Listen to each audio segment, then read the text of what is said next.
So, Yep. okay. So you think when Bitcoin's around that 650,000 level, that what we'll see happen is that the market perspective will shift. And what that means is that me, Luke Broyles from Michigan, and my friend Joe Consorti from Massachusetts, where apparently it is like midsummer weather.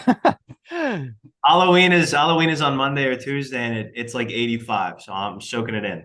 That's crazy. So, great. Well, Joe, thanks for joining. I've been looking forward to this. We met in May at Bitcoin Miami. You know, we've got a good bit of common. We're both American young Bitcoiner guys, I guess. So, so anyway, I'm looking forward to get to know you a little bit more and hear about your opinions on markets, Bitcoin, bonds, stocks, real estate, everything in the world. So, if you could just start out giving an intro of a little bit what we were talking about off camera, your background and what you do professionally, and then we'll get into Bitcoin and why number go up. For sure. Why number go up? Yeah. So my name is Joe. I'm from Mass. I went to college here in New England, and I was going to go to college to become a doctor.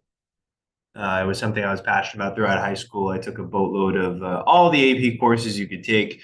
I was on the pre-med track before I even got into college. And then I got into college. And the reason I went to this particular school was because they had a great pre-med program, right? But I got there at orientation. I decided, you know what, I want to do business. And it wasn't a decision because I was, scared or fearful. It was a two-pronged decision.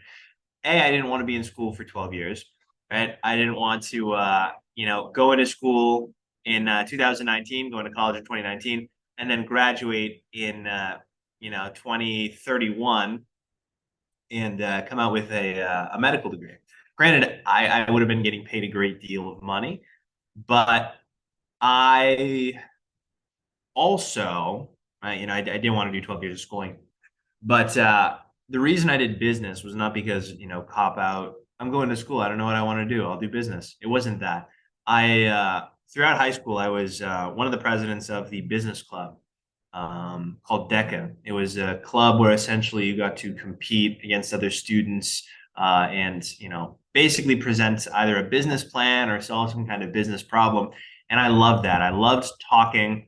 I loved having a problem presented to me and then being tasked with figuring it out in a short period of time. That tension and that competition, I really loved it. And so from freshman year all the way through senior year, I worked my way up. I was the president for a few years of the competition prep board. I competed at the national level a few times. And that is why I wanted to pursue that even more rather than going for 12 years of medical school, which I love medicine too. I decided to take a leap and do business instead and study that. I didn't know where I wanted to be. I quickly found myself in econ, economics, and markets and things like that up at school. They had free Bloomberg terminals complimentary to all students in the library. So I went on that immediately, started teaching myself how to use it. And I fell in love pretty quickly with all of that. Throughout my freshman year, getting friends, going to parties, having a great time. I had an excellent freshman year for as long as it lasted. We got sent home for COVID. We got sent home for COVID over spring break, unfortunately. So the bag that I took to go to Myrtle Beach was basically all I was left with for a few months because what happened was they wouldn't let us go back to the dorms. They wouldn't let us go back into the dorms and get our stuff, including my computer, which was insane. It was so silly, but didn't want to get expelled. They finally let us back in like May, and basically the entire second half of the freshman year was was awful. Sitting at home doing nothing. So I ran a business that summer. I ran a painting company because I figured, easy foray into entrepreneurship, actually putting what I've learned into practice is putting paint on some houses. And I did pretty well there. Hiring people, firing people, managing people. That was very fun. It taught me quite a lot, and being able to do that at 18 was really valuable. I did $100,000 in revenue during one summer. And then the following year, we had the option of either going back in person, but the caveat was you have to wear a mask everywhere, including outside. That's not going to happen, right? Obviously, New England colleges, you know how they are, right? Um, that's not going to happen. I'm not doing that. It would have been great. It would have been excellent. But I basically, the other option was taking an at-home semester or an at-home year. And so that's what I did. Uh, it was also beneficial in that it allowed me to run the business again, his painting business, but run it even bigger. And so that's what I did. I did these at-home courses. I piled on as many credits as I could, and I paid as little attention as I possibly could. Aced all my classes. I could record and listen to them on 2 times speed. Meanwhile, I was going and training people how to put paint on houses, right? So that's what I did. I did $250,000 the following year in revenue. And then I had enough credits to where during my third year, I finally got back to school. Thankfully, I finally got back in person. Got set up in my college apartment. Um, a few blocks away from campus. I longboarded to and from. Every single day apart from the winter. And what I ended up doing was piling on the credits because I could have done one of two things. A, could have just done the 4 year route, right? This was my third year. I could have done the 4 year route. Or given the fact that I was so far ahead because of my at-home year, I could just pile on the credits now and graduate a year early. So that's what I did. I took 1 or 2 winter courses, nothing insane, all online, and I took 2 summer courses that lasted only for like 5 weeks, which is total steal. I got 3 credits apiece for all those, and I ended up graduating in the last summer, 2022. Now, the reason I wanted to do that was because I wanted to make a my foray into actually doing formalized markets research. And the way that I did that was through Twitter, just building an audience on Twitter, consistently providing my markets analysis, my charts, my insights, my commentary in a succinct way that people could understand about Bitcoin and global macro.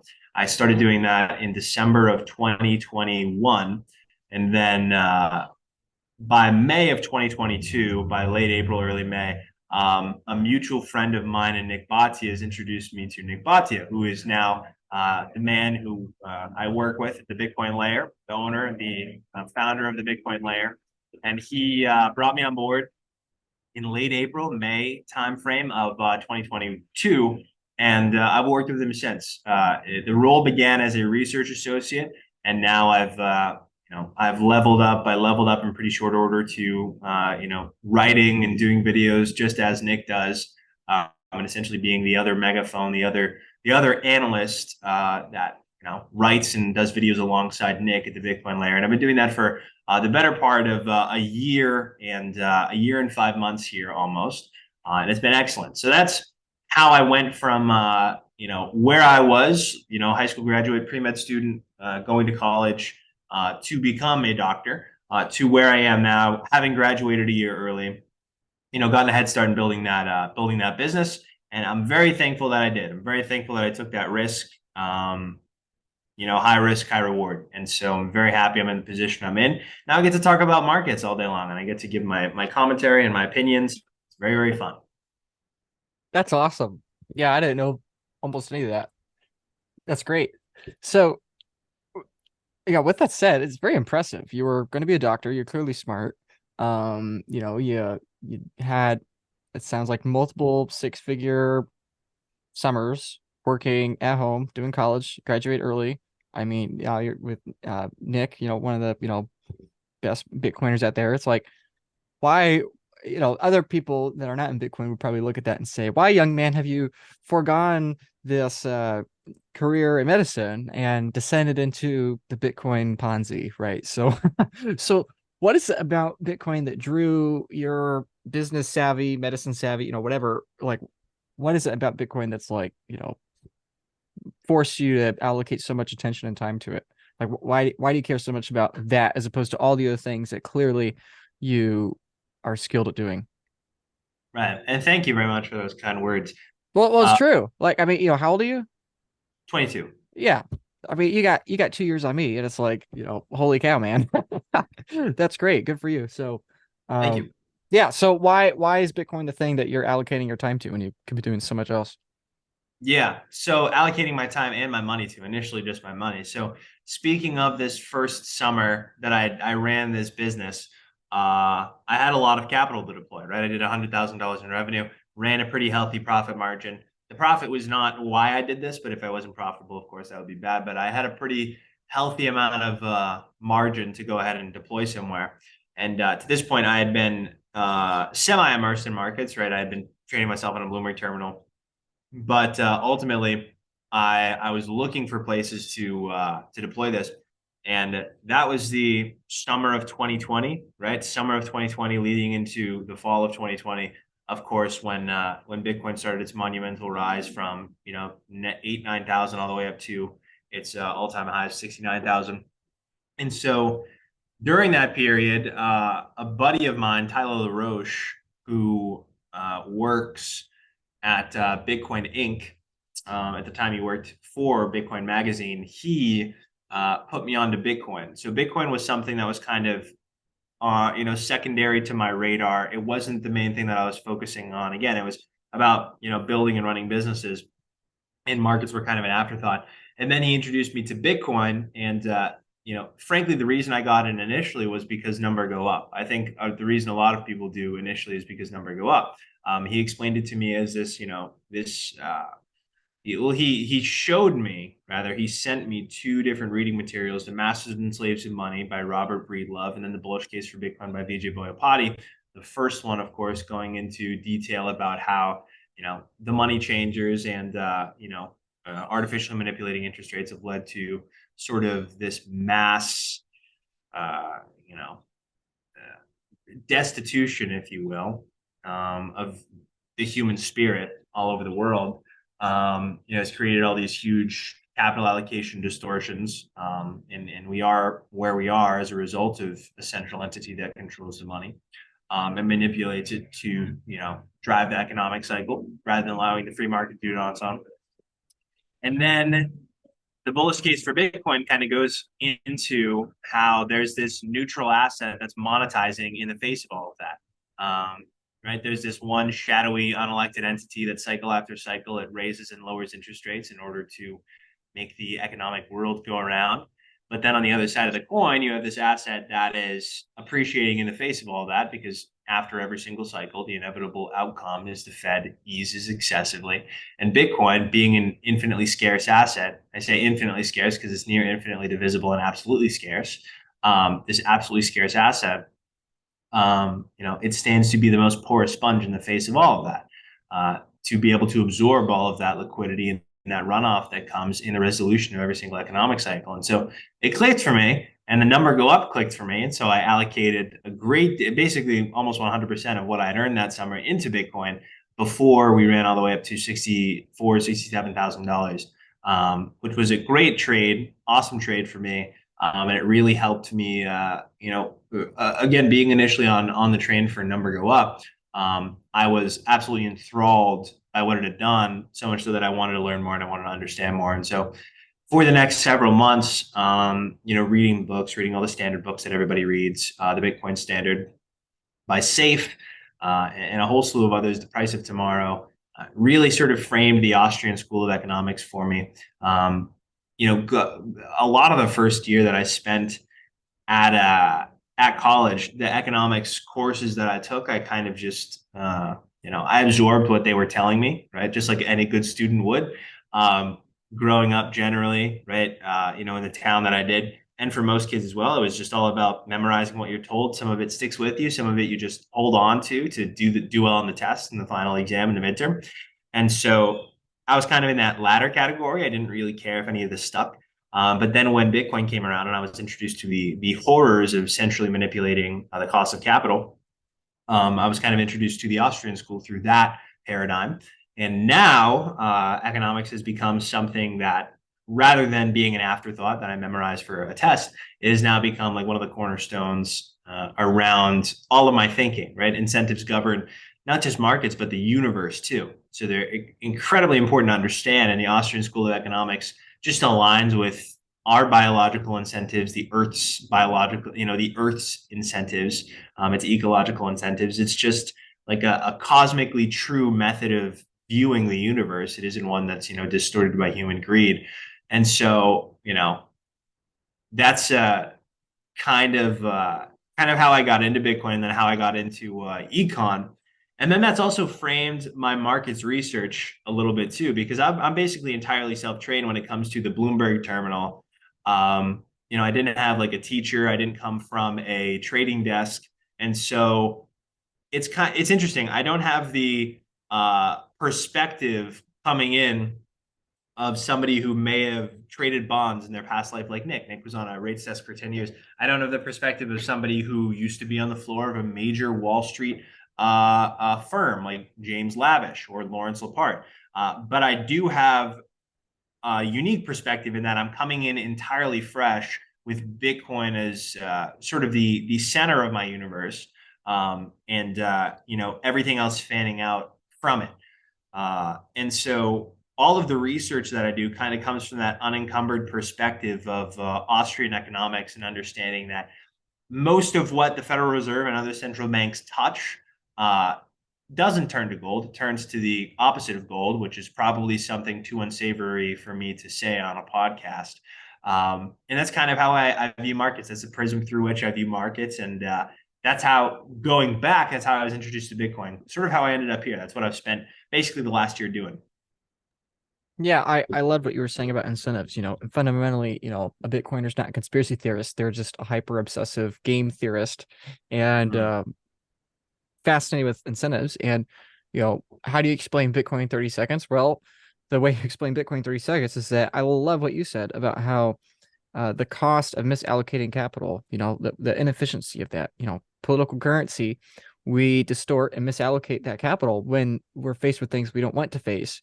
And so then, of course, the only way to counteract that is to have an even more painful return to reality. And so then, okay, clearly what happens is that we continue to become more detached from reality perpetually, indefinitely. And that's what we see in history, and that's what we see today. It takes many years, decades, in ancient examples, centuries, but it's like that's what Bitcoin is. It promises to be that way of measuring capital allocation and wealth and money and time without that distortion, and therefore it increases inefficiency, increases human progress, and is far better than political means of saving value. So yeah, I love it. I love your answers. Yeah, kind of like you. I had my own background, my own things and talents, different ways I could have gone, and I decided to go into Bitcoin for that reason. Predominantly for number go up in the selfish interest of I want to preserve my purchasing power. But then quickly it's like, oh wait, if it's going to preserve my purchasing power and it's better, more efficient for the world, then oh, this is better for other people. And oh, this is disproportionately better for those in impoverished nations. And oh wow, this is how probable it is. And it's like, okay, well now this is my life. So yeah. So I'm, very different background, but similar journey here. So yeah, great. So what's your view of markets? I have some of your tweets and Bloomberg stuff pulled up if you want to look at those charts, or if you just want to share your general view. I'd love to pick your brain about what's going on in the world. For sure. Yeah, I mean, I've got my Twitter feed up. Most of what I took a look at today. Frankly, like as it stands now, we're at a strange spot in the economic cycle because generally at this point, you would have seen credit spreads widen out. You would have seen corporate debt issuance slow down to a halt. You would have seen unemployment already rise by this point in the economic cycle. But the Fed has kind of successfully engineered a climate where the that has been delayed or suppressed. Obviously, all cycles have to end in some way, right? Whether with a relatively calm resolution into a shallow recession, and then you see stimulative rate cuts back to the long run average, and then everything's hunky dory again. But what the Fed has done with its bank term funding program in particular, through bailing out, the implicit bailout, it's a loan facility, right? But what it has done is it has all of these banks who have, a boatload of U.S. Treasuries on their balance sheet, and it turns out a great deal of them who didn't end up hedging their interest rate risk properly were caught very, very offside when interest rates began to move against them. When U.S. Treasury rates, have been moving against them for this entire last year, and it proved to be too much for Silicon Valley Bank, who was definitely up there on the risk spectrum because of its customers and therefore its asset and its securities and loans mix that it had. But all the same, it crumbled due to interest rate risk, right? And it had this extreme deposit flight as a result of information now transmitting around the world at the speed of light. And that bank went under. But fundamentally, it went under because of the extreme aggressiveness of the Fed's interest rate hiking cycle and the lack of hedging on the behalf of financial institutions that held interest rate sensitive assets, namely US Treasuries, which is the largest single asset in the world and the biggest one that banks hold.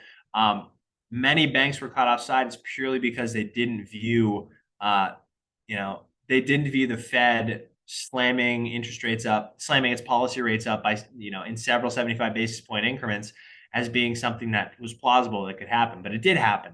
And because of that, loads of these banks didn't have hedges in place.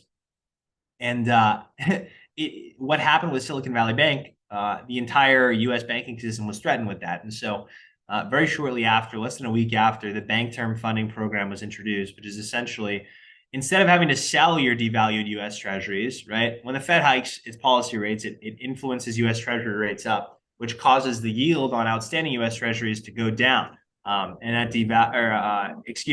that influences the price on outstanding U.S. Treasuries to go down, and that devaluation is not good. It's not good at all, and it threatens margin calls at some financial institutions because U.S. Treasuries serve as the underbelly, the collateral of global borrowing and lending, and so basically with what BTFP allowed for was instead of having to sell US treasuries, when they get devalued because you get margin called and you got to post more margin, you could bring them to the Fed's BTFP, its bank term funding program, and get a loan at the par value of those securities. So in other words, I have 50 cent, I have this pair of tweezers that I've been playing with, in my hand, fidgeting with throughout this thing. This pair of tweezers my house is mortgaged against this pair of tweezers. Well, perhaps that's not a good analogy because homes are mortgaged. The collateral is the home. So I'll say I borrowed and bought this phone using these tweezers as collateral. These tweezers are worth $1, and now all of a sudden they're worth 50 cents for whatever reason. In the case of BTFP, it's because of interest rate hikes. Now I have to sell these tweezers or sell my phone, right? I don't want to do either of those things. I can take this to, the emergency tweezer facility. I can get I can get $1 in exchange for these 50-cent tweezers. It's a loan. I have to pay the guy back in a year, right? That's the term of BTFP. But all the more, I am saved because I got $1 for this 50-cent tweezer. Now I don't get margin called. I can post margin and I can go about my day. That's what the Fed did. So every single So, cycle. so essentially, this is a way of saying, whoops, you're underwater. Let's just cover you, right? Yeah. Yeah, and this is exactly what we see. I have it pulled up here. I have your chart pulled up here from Yeah. a little while ago, and so we can see it was at 000. Suddenly, a merch spikes up, and people often, when Silicon Valley Bank and all these big bank failures, three of the four largest banking failures in American history, just for inflation, happened this year, and most of them happened in March. And people all the time are like, "Oh, well, haha, nothing happened. Everything was fine." And it's like, well, okay, sure, nothing happened on the surface, but underneath, it's like all this insolvency and all this distortion is just getting siphoned away into different things, trying to, it's basically taking the garbage out from on your table here and shoving it under the rug. It's like, oh, everything's fine now. I mean, it's like yes and no. So anyway, Right. yeah. Yeah. So it eliminated, extremely good point. What the Fed did, usually, cycles resolve in different ways. In 2000, the economic cycle resolved in the tech bubble bursting, and then the Fed doing these maintenance cuts, are what they're called. Maintenance cuts in order to offset the effect of the tech bubble bursting and the negative wealth effect that would have, so that it wouldn't cause deflation and the economic cycle would begin anew and begin expanding again. In 2008, it took a little bit longer to resolve. Obviously, what had happened there was that loans were extended to people who shouldn't have had loans extended to them because of the moral hazard of asset securitization, right? It wasn't in banks' best interest to give loans to good borrowers. It was in banks' best interest to write a lot of loans, and therefore it was giving them to even bad borrowers. And as a result of that, then these loans were, and the reason that their incentives were such that were that way because banks weren't holding the loan after they wrote it, they were securitizing it, turning it into a fixed income asset and selling it to somebody else. CDO. Right? Yeah, exactly. So all they cared about was getting as many loans, bundling them up, and gradually, as obviously the demand for fixed income as collateral on the balance sheets of every financial institution ever grows and grows and grows, so too does the issuance of the issuance of CDOs has to persist. And so as a function of that, the asset quality got worse and worse and worse. They weren't treated as risky as they were. And all of a sudden, when rates started increasing and these assets started devaluing, it created this huge fire sale across the financial system, a huge shock into the residential real estate market. And that's how, and then that was, we resolved 2008 by balance sheet expansion, the Fed buying these mortgage-backed securities, and they're also buying U.S. Treasuries from banks to save them, and slashing interest rates all the way down to zero. It did maintenance cuts from 5%, 6%, 7%, all the way down to zero. That's how that cycle resolved. Now, instead of allowing the fire sale of these devalued U.S. Treasuries and other bank assets to work its way through the banking system, the Fed, rather than allowing that to happen and then doing something like QE in order to save banks, right? Rather than allowing the economic cycle to play out as it should, i.e., the players that took too much risk and didn't hedge properly die, right? Rather than allowing them to wither and die, the Fed has stepped in and said, we're going to prevent this fire sale. We're going to eliminate the left tail risk of fire sale entirely in the U.S. Treasury market, right? So now the way that these cycles should have resolved in March of 2023, it's not resolving that way. Okay. So in 2000, the Fed was there. It allowed the cycle to resolve, but it propped it up a little bit. In 2008, the Fed was there. It allowed the cycle to resolve itself, but it propped the entities up a little bit. So not everyone would die, or just to dampen the severity of the downturn. And here in 2023, the cycle was supposed to resolve back in March with the failure of Silicon Valley Bank and then the subsequent failure of other banks for the exact same reason, right? Having on too many unhedged U.S. Treasuries that had experienced too many interest rate risk losses, right? I.e., financial institutions that do not hedge properly, do not allocate properly, and do not prepare themselves for what the Fed advertised months in advance it would do a year in advance, which is hike interest rates very aggressively, higher for longer until it's done. And so instead of allowing those banks to die, it created BTFP, so those banks don't have to sell their U.S. Treasuries, which means yields don't get pushed higher, because that's what would have happened if all these banks had to go ahead and sell their U.S. Treasuries. And it prevented this huge domino effect of potentially several more mid-sized, maybe even prominent banks going under. And so basically, instead of in 2000, in 2008, in 1991, in the 80s, the Fed kind of it allowed the dam to burst. There's a hornet. It allowed the dam to burst. That's all right. I'll let him do his The thing. Hornet is funded by Jerome Powell. It's a He is, paid yeah. agent. He's here to Trying to tell me stop to you. stop doing my Yeah. doing Shut my up, Joe. No, no, it's yeah. in 2008 the Fed allowed the dam to burst, but in 2000 and 1991 the Fed allowed this dam to burst. Oh, my mom's home. Perks of doing a show in your garage.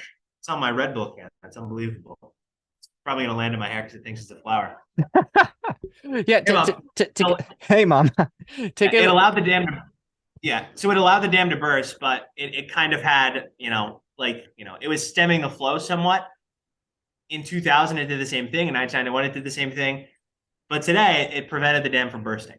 And what does that mean? More water is filling in the dam. It doesn't prevent the dam from bursting again. It just means that the fallout when it does burst will be much worse. And what I mean by that is, instead of allowing the extreme risk takers who should have gone under, go under, it let them persist and continue taking risk, right? So instead of moral hazard getting siphoned out of the system, like when you get bitten by a snake, sucking out the poison, now the poison is working its way through the system, right? And, it's eventually going to come back to bite the body, right? We haven't eliminated the poison. We haven't eliminated the risk taking. We have just made the inevitable calamity that much worse. And we don't know where it's going to be. Yeah. Nobody predicted that the fallout of the Fed's aggressive interest rate hiking was going to have the impact of creating bank failures as a result of interest rate risk. Nobody thought that, right? Nobody thought that. And we will not know what is going to happen and where this, where these huge distortions allowing this moral hazard to proliferate what that's eventually going to do, but that's what's happening. The Fed, we love to use the phrase kicking the can down the road. This is perhaps the most prominent example of it happening in markets today. Instead Every of time, yeah, every time you kick the can down the road, there's another can now. Now there's two cans. So not only is the problem getting larger, but now it's exponentially more difficult to kick all the cans down the road simultaneously. Right? Yeah.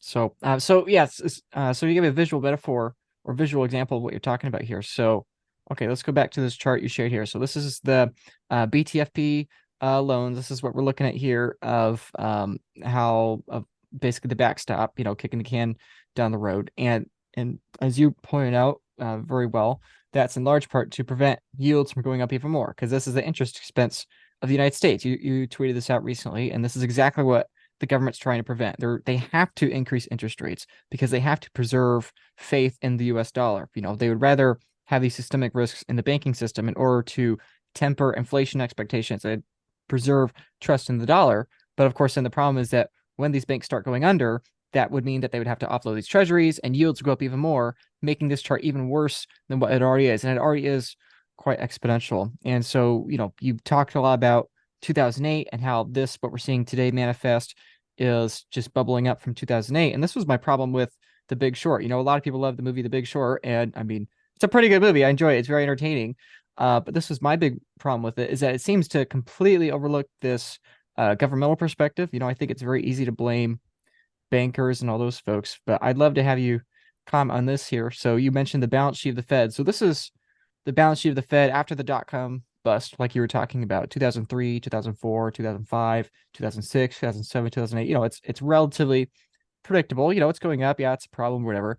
But then you have 2008. This is the same balance sheet after 2008 absolutely explodes. So just like Joe was saying a moment ago, this is what happens.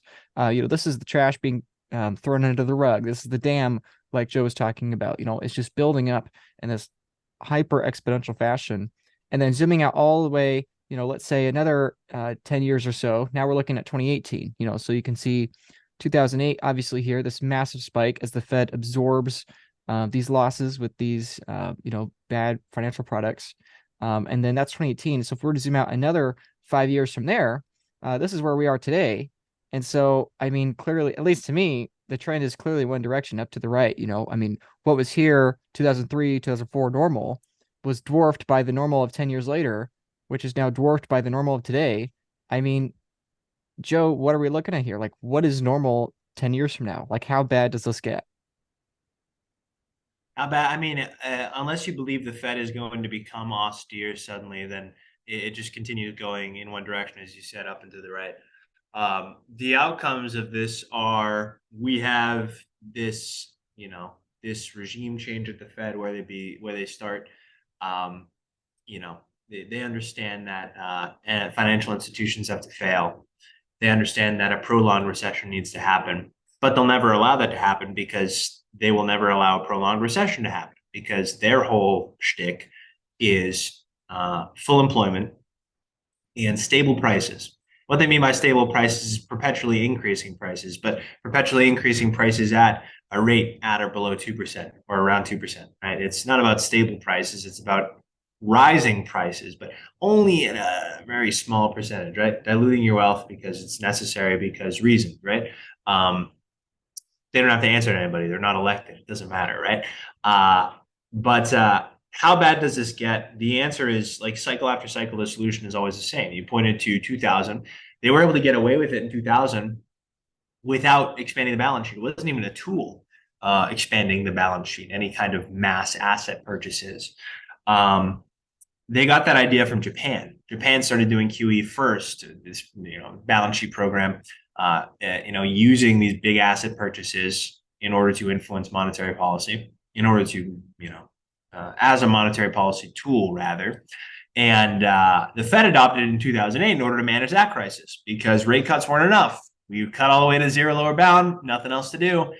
Let's buy U.S. treasuries with money we print out of thin air from banks, right? Okay, that worked. That worked. And then we used it again in 2020, but we did 3 times as much of it, right? Because if we just took the one hit, it wouldn't have been enough. So we amped it up by 3x. And what's going It to happen next time is even more of it, right? And even more new facilities. We're already seeing this. We can't even get to the end of an economic cycle without the Fed already creating a new acronym and a new facility that will prevent actual price discovery, actual moral hazard from exiting the system. So the answer is brand new facilities, brand new monetary policy tools, and there is no middle class anymore as a function of this. There's no middle class.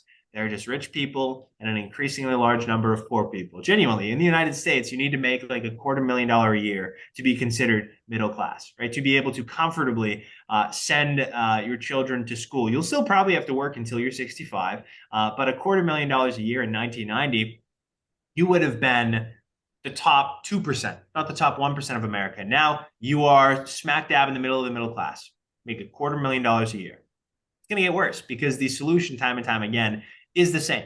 Unless the Fed decides to be austere, like I said, or unless we stop trying to set the price of money for the world's most stratified and differentiated capital market, then it's going to continue the way it is continuing. Right? The balance sheet's going to expand, rates are going to stay at zero, and brand new facilities with brand new acronyms will be made so that no financial institution goes under and no prolonged recession happens. Yeah, it seems to me either rates go back down to zero, near zero, or we keep these interest rates high and we just have to backstop the losses, like the programs we're outlining here and like the interest expense in the future.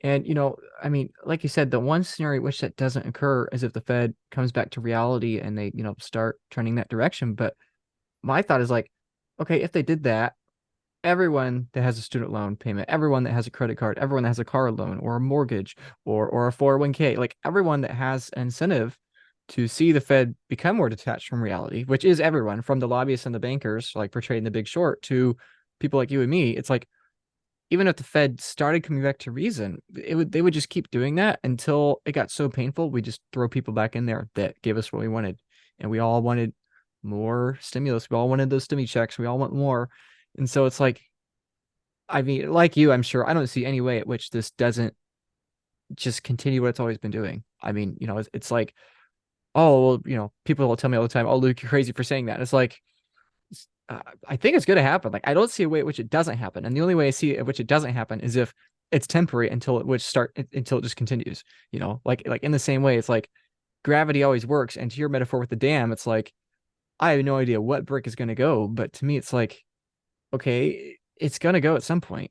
And when it goes, we'll maybe patch it up and preserve most of the water in the dam. But it's like every time we patch it, the structural integrity of the whole thing just gets weaker, and in many ways with physical engineering like a dam, it's like this is just monetary engineering that you fix up one patch, everything else gets weaker. So thank you so much for watching my content and being a supporter of mine. I really appreciate it. It's a lot of fun for me to do, and it's really meaningful to know that so many people are enjoying my content and learning about Bitcoin. I think it's so important for people to get off zero.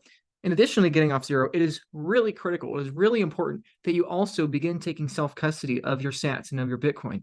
This is because if you have Bitcoin on an exchange or you don't have proper self-custody, this is going to be a massive problem for you in the future, most likely. If Bitcoin starts having rapid periods of appreciation and there are rapid spikes in demand for Bitcoin education, and for Bitcoin advocates and advisors, it's going to be increasingly important that you have self-custody of those coins. So my message to you is please consider getting that self-custody. Now, you can do that on your own. There are plenty of free tutorials online. There's plenty of great work like that. But if you want somebody to help you with self-custody, if you want somebody to help you take cold storage of your Bitcoin, of your Satoshis, if you want somebody to help you set up a multi-sig vault, to set up an estate plan, to set up a plan for you as a person, an individual, as a business owner, as a charity, whatever the case, I work at the Bitcoin Advisor, and I'm happy to say that I really enjoy it. I love working with my clients. My job is literally to help people buy Bitcoin and secure it properly for years, decades, and generations to come. So if you want to learn about my services at the Bitcoin Advisor and what we do, you should click the link in the description.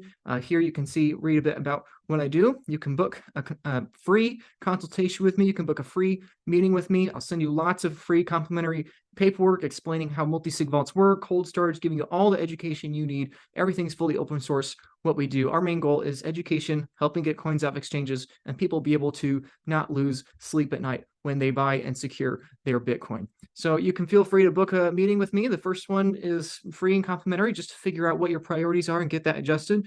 But if that's something that could be used to you, I really really highly encourage you to take self-custody, whether that's with me or not. Please just do it.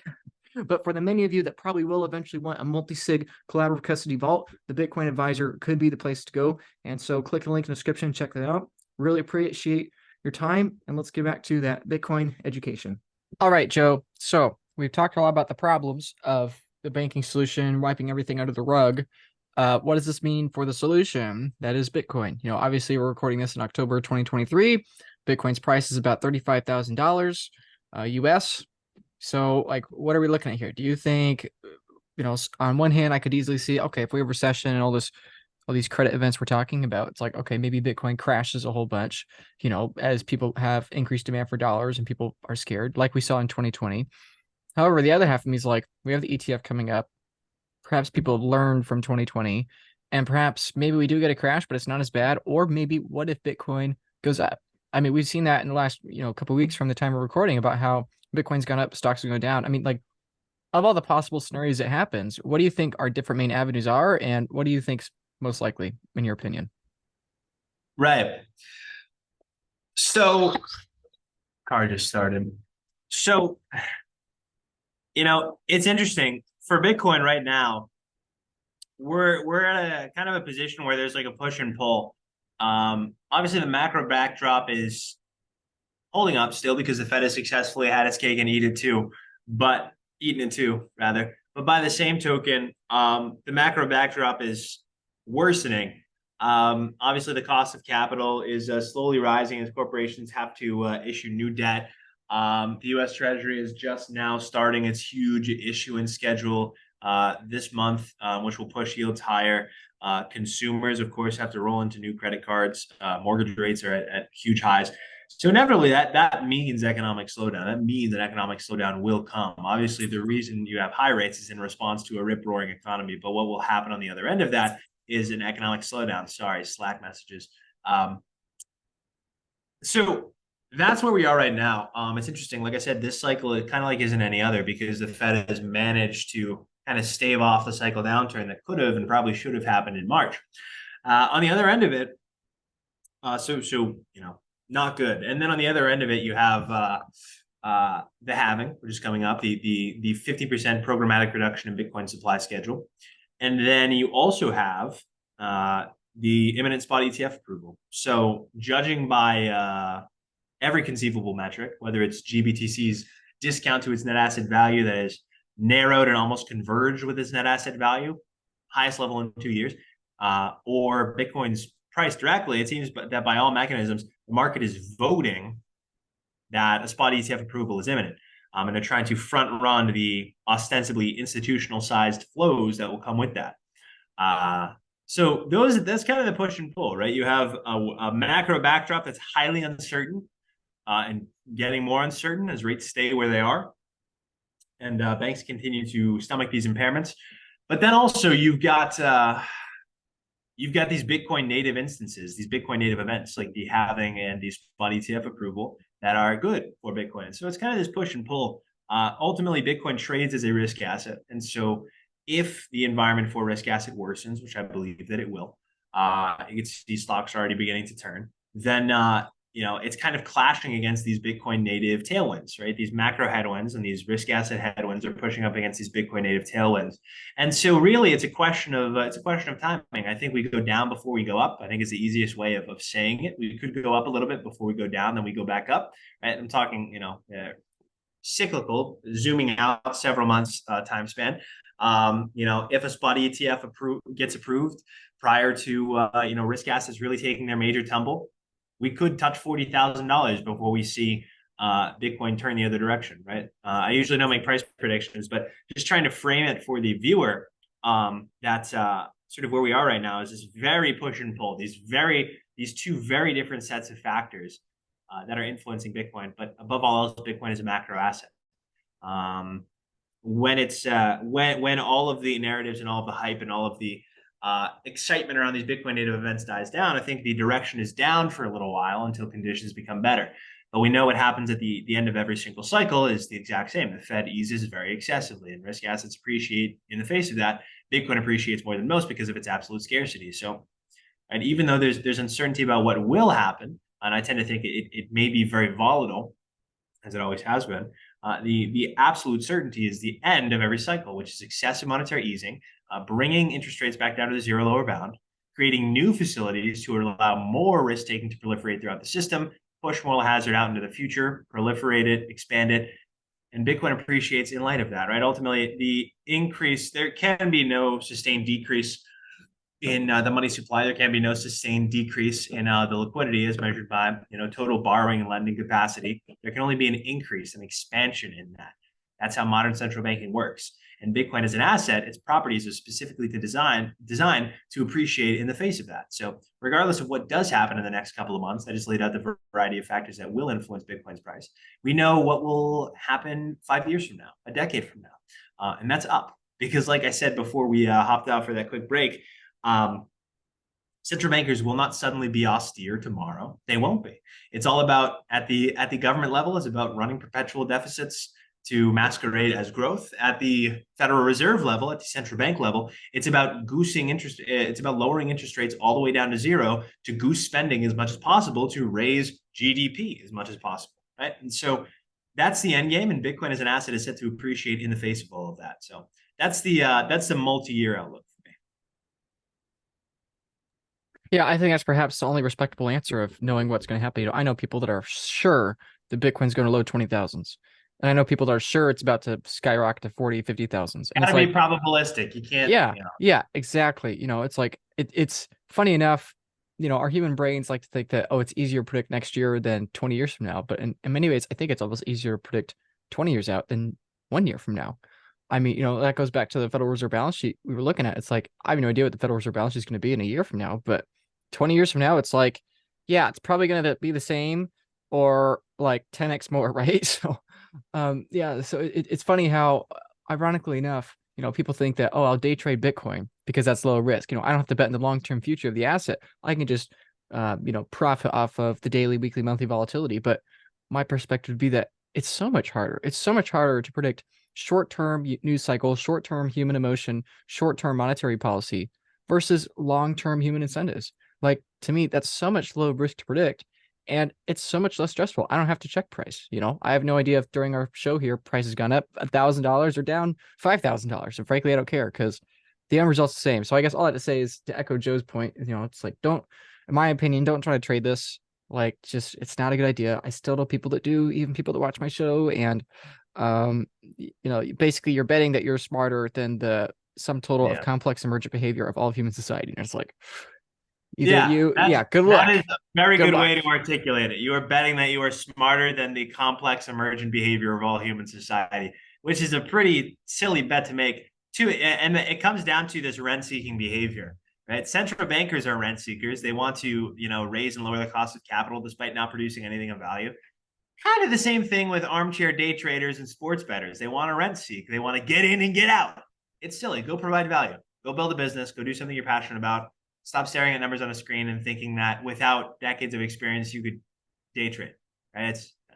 This is the almost doctor, finished college a year early, six-figure business was telling you this, right? This isn't. I suck at day trade. The most I could do Yeah, is like a multi time frame.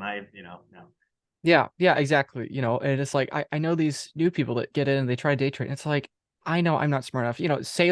Michael Saylor, billionaire, it's like he said he's not smart enough. It's like, if Michael Saylor's not smart enough, the best traders I know say they'll trade anything besides Bitcoin. It's like, goodness, if they feel that they don't have a chance, it's like, what chance do I have? I mean, for some people it works out, but yeah, almost everyone, and I'm on these calls a lot, and it's just sad the amount of people that lose. It's just simple. Don't speculate on short term rises or falls of the cost of capital from a central bank. Just pick the winning sponge for liquidity, and anyway, that's great. So long term, Joe, what do you think we're looking at for Bitcoin? I know you mentioned 40,000 with the ETF, but do you think Bitcoin could reach 100,000? You could reach 1 million or more? Obviously, we're not predicting based on timing, but long term, if there's just more and more political currency units, I mean, really any price should be in play, right? I mean, is there a certain, benchmark you're looking for? Or like, do you think there's a point at which things become unreasonable? No, there's no point at which things become unreasonable. When I do feel there are a couple of key points to know, though. I think when Bitcoin approaches and surpasses the market capitalization of gold, I do think at that point it'll start to trade less like a high beta version of the Nasdaq and more like a an asset you want to allocate to during that time. Because ultimately, what's happening right now is this huge informational arbitrage, and I wrote it in the Bitcoin report that I did with James Lavish. You can find it on the Bitcoin Archives Twitter account. It's we're living through the biggest informational arbitrage in this generation for markets at the very least. We have an asset whose properties are absolutely scarce. We don't have any absolutely scarce assets, not just in markets, but in the known universe. That's not an exaggeration, right? Apart from time, right? Anyway, but you can't invest in time. Anyway, well, you can invest in yourself. Too deep. Let's zoom out. The only absolutely scarce asset in markets, right? And it's trading like the Nasdaq. That's silly. Companies come and go. More companies get added to the Nasdaq. Blah blah blah blah blah. Shares can get issued. Why is this absolutely scarce asset trading like the Nasdaq? That's stupid, right? But what that means is when when Bitcoin should be at its most expensive, that it's cheapest, right? During these huge risk averse flight to safety moments at the end of every cycle. Bitcoin should be skyrocketing. It isn't. That's your chance, right? If you understand what this asset is and it's what its monetary properties mean it should trade like, then when it trades like a penny stock, you should be raving. You should be doing everything in your power to allocate capital for that asset because that informational window, that arbitrage, won't be there forever. All good arbitrages close up, right? And then it's not available to the market anymore. So while it's still here, while people still trade Bitcoin like the Nasdaq, uh, great time to buy, right? Not financial advice, but at the end of the day, Bitcoin will trade like its monetary properties suggest it should trade at some point. I believe that is the point at which that begins to happen is when it approaches the market cap of comparable risk off assets. And you won't want to be having to buy Bitcoin at that point because chances are it'll be far too expensive for you. Yeah. And so you mentioned the market cap of gold. That's what, 12.5 trillion. So that's 600,000 a coin, right? I think I have that close, right? 600, 550, 650, something like that, right? So, Yep. okay. So you think when Bitcoin's around that 650, $650,000 level, that what we'll see happen is that the market perspective will shift. And what that means is that people begin trading it differently compared to when they're trading it like the NASDAQ today. Yes. Yeah.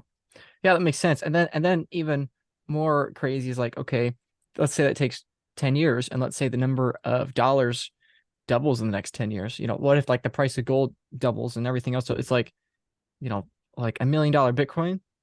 I mean, people call me crazy for saying that, but it's like, even if it takes 20 years, it's like, to me, it makes sense. Like you're saying, it should be comparable to gold. And if we just do a mere doubling of currency units, to me, that's pretty conservative. So, Yeah. yeah. I think the easiest way to think about it, and the note that I'll leave on is that the Fed will never be austere because they can't allow a prolonged recession to happen, and they're increasingly involved in irrevocably in financial markets. So invest accordingly. Yeah. Great. Joe, thank you very much. People check out Joe's work. Thanks a whole bunch for coming on here. Hopefully it was useful to folks. Thanks.